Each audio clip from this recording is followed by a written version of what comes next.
Wait, stop scrolling, listen to this, because I have a fascinating story to tell you. So, Simon & Schuster very generously sent me an advanced reader copy of Taylor Lorenz's new book, Extremely Online, The Untold Story of Fame, Influence, and Power on the Internet. And Taylor opens the book with a brief reflection on how not tech companies, but actual social influence itself has completely changed the way we perceive our world. Now, people with social influence and socialites have existed since the beginning of time. Since there's been money, there's been some people that have it and some people that don't, largely because of systemic discrimination, exploitation, etc., etc.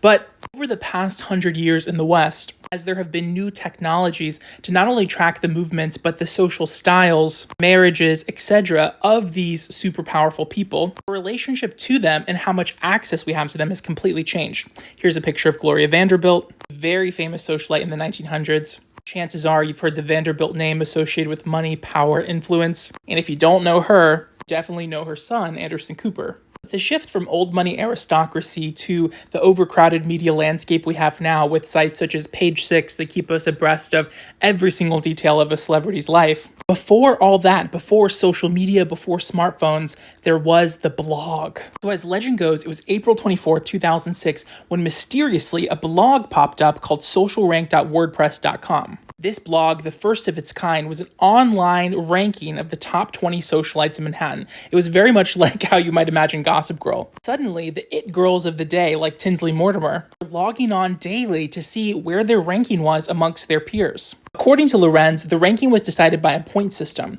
based on personal style, designer relations, press coverage, major publications and gossip columns, appearances and commitments to events, and the hot factor, which for 10 points was what makes each of the individuals sizzle with personality. Now, this completely scandalized and upended Upper East Side Manhattan society. Suddenly, the it girls of the day, who were used to getting fame from not only being from old money, wealthy families, but appearing in magazines and press clippings, were now trying to get photographed as much as possible so that they could be higher up on that rank. What's even more interesting is that site only lasted for a year, but it kind of set the precedent for how celebrities are treated today. And when it was revealed who created the site, it was just two random people who would have never had access to that social class otherwise, ushering in a new revolution where any person, if they had connection to an internet and connection to a social platform, could just start speaking about whatever they want and gain social influence and essentially rank themselves as a social strata person whose opinions were revered, feared, looked towards. And we have seen that so much with the YouTube and the TikTok gossip columns, all of these gossip accounts that follow celebrities left and right. Now, if you want to learn more about this,